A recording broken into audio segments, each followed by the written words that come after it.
آج ہم بات کریں گے ایک ایسے صحابی کی جو مولا علی سے وفاداری کے لیے مشہور ہیں، جنہوں نے مرتے دم تک مولا علی سے وفا نبھائی، ساری زندگی حق کے ساتھ رہے اور حق کے لیے ہی شہید ہو گئے، کبھی بھی ظالم کے ظلم کے سامنے نہیں جھکے، اسی لیے انہیں آج شہید وفا بھی کہا جاتا ہے۔ آپ کا پورا نام حضرت حجر بن عدی الکندی تھا اور آپ یمن کے بنو کندہ قبیلے سے تعلق رکھتے تھے۔ روایتوں کے مطابق جب اسلام کی روشنی سارے عرب میں پھیل رہی تھی تو آپ مدینہ آ کر اللہ کے پیارے نبی صلی اللہ علیہ وسلم کے پیغام حق پر ایمان لائے۔ حضرت حجر حضور کے آخری زمانے سن 8 یا 9 ہجری میں اسلام لائے، اس وجہ سے ان کا زیادہ عرصہ حضور کے ساتھ نہیں بیتا، لیکن انہوں نے آپ کو دیکھا، آپ کو سنا، آپ کی صحبت پائی، اس لیے وہ حضور کے پیارے اصحاب میں شامل ہیں۔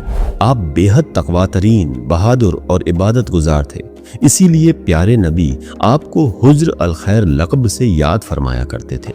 جب پیارے نبی صلی اللہ علیہ وسلم وفات پا گئے، اس کے بعد تینوں خلفاء کے زمانے میں آپ اپنے قبیلے والوں کے ساتھ اسلام پر مضبوطی سے رہے اور اپنا فرض نبھایا اور تمام اسلامی فتوحات جیسے عراق، فارس اور شام کی جنگوں میں حصہ لیا اور بہادری اور جانبازی سے لڑے۔ اسلامی ریاست کے تیسرے خلیفہ جناب عثمان ابن عفان کے بعد امام علی علیہ السلام کو خلیفہ چنا گیا۔ جب امام علی علیہ السلام امور خلافت پر بیٹھے تو امت کے حالات بے حد خراب ہو چکے تھے، فتنوں کا دور شروع ہو چکا تھا، اور ان سب کی وجہ تھے بنو امیہ کے وہ لوگ جو بنو ہاشم سے بغض رکھتے تھے۔ اسی وجہ وہ لوگ امام علی علیہ السلام کی مخالفت پر اتر آئے۔ شام سے حاکم شام معاویہ ابن ابو سفیان نے آپ کی بغاوت کی اور تمام شامیوں کو مولا علی سے جنگ پر آمادہ کر لیا۔ ایسے پرفتن دور میں حضرت حجر بن عدی نے اپنا ایمان مولا علی سے محبت و وفاداری کے نام کر دیا اور کھل کر مولا علی کی حمایت کی۔ آپ مولا علی کے سب سے قریبی ساتھیوں میں سے تھے اور مولا علی آپ پر بہت بھروسہ کیا کرتے اور آپ کو اپنا وفادار ساتھی کہتے تھے۔ بغاوت کو کچلنے اور حالات کو بہتر کرنے کے لیے مولا علی علیہ السلام کو 3 بڑی جنگیں کرنی پڑی: جنگ جمل، جنگ صفین اور جنگ نہروان۔ تینوں جنگوں میں آپ مولا علی کے لشکر کے جنگجو سرداروں میں سے تھے اور بہادری سے آگے بڑھ بڑھ کر دشمنوں پر حملے کیا کرتے تھے۔ کبھی بھی آپ کے قدم مولا علی کی وفاداری سے پیچھے نہ ہٹے۔ جب امام علی خوارج کے ذریعے شہید کروا دیے گئے تو آپ نے اور تمام علی کے چاہنے والوں نے ان کے بیٹے حسن ابن علی علیہ السلام کی بیعت کی۔ امام حسن کی خلافت میں حالات اور بھی نازک ہو گئے اور فتنہ فساد مزید بڑھ گیا، تو حسن ابن علی نے مسلمانوں کو بے وجہ خونریزی سے بچانے اور امت کی حفاظت کے لیے معاویہ ابن ابو سفیان سے کچھ شرائطوں کے ساتھ صلح کر لی اور خلافت سے دستبردار ہو گئے۔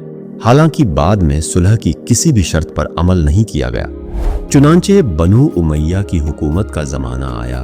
اس زمانے میں مسجد کے ممبروں پر مولا علی کو گالیاں دینا ایک رسم بن گیا تھا اور مولا علی کی حمایت کرنے والوں پر ظلم ہوتا تھا۔ ان کا نام لینے والوں کو قتل کیا جانے لگا تھا۔ حضرت حجر اور آپ کے ساتھی اس کی مخالفت کرتے تھے اور ڈنکے کی چوٹ پر مولا علی کے فضائل بیان کرتے تھے۔ آپ کے اس جرم کی وجہ سے زیاد بن ابیہ، جو کہ اس وقت حاکم کوفہ و بصرہ تھا، جو کہ بڑا ظالم تھا، اس نے آپ کو اور آپ کے ساتھیوں کو کچھ سپاہی بھیج کر گرفتار کر لیا اور آپ کے ہاتھ پیروں میں بیڑیاں ڈال کر شام بھیج دیا گیا۔ آپ کو دمشق دربار معاویہ میں لایا گیا اور آپ کا جرم بیان کیا گیا کہ یہ لوگ حکومت کے باغی ہیں، حکمرانوں کی کھلے عام توہین کرتے ہیں اور علی ابن ابو طالب کی حمایت کرتے ہیں۔ یہ سن کر معاویہ نے ان کو قتل کرنے کا حکم دے دیا اور حضرت حجر بن عدی سے کہا کہ علی کو برا بھلا کہو، تمہاری جان بخش دی جائے گی۔ یہ سن کر آپ نے مسکراتے ہوئے کہا، میں نے ساری زندگی علی کی حمایت کی ہے، اب میں اپنے آخری وقت میں بھی اس سے پیچھے نہیں ہٹ سکتا، بھلے ہی قتل کر دیا جاؤں۔ اس کے بعد آپ نے 2 رکعت نماز نفل کی اجازت مانگی اور تیزی سے ادا کی۔ پھر آپ کو اور آپ کے ساتھ کچھ ساتھیوں کو ظلماً قتل کر دیا گیا۔ انا للہ و انا الیہ راجعون۔ قتل سے پہلے آپ نے وصیت کی تھی کہ مجھے انہی خون آلود کپڑوں اور بیڑیوں میں دفن کیا جائے تاکہ میں اللہ کی عدالت میں معاویہ کے خلاف مقدمہ پیش کر سکوں۔ تاریخ کی روایتوں کے مطابق آپ کی شہادت سن 51 یا 52 ہجری میں ہوئی۔ اس وقت آپ کی عمر 60 یا 61 سال تھی۔ آپ کو ملک شام میں دمشق کے قریب ادرا نامی جگہ پر اسی ہولیے میں دفن کیا گیا۔ آپ کا مزار سیریا میں آج بھی موجود ہے، جو امیر المومنین علی علیہ السلام سے محبت کی گواہی دے رہا ہے۔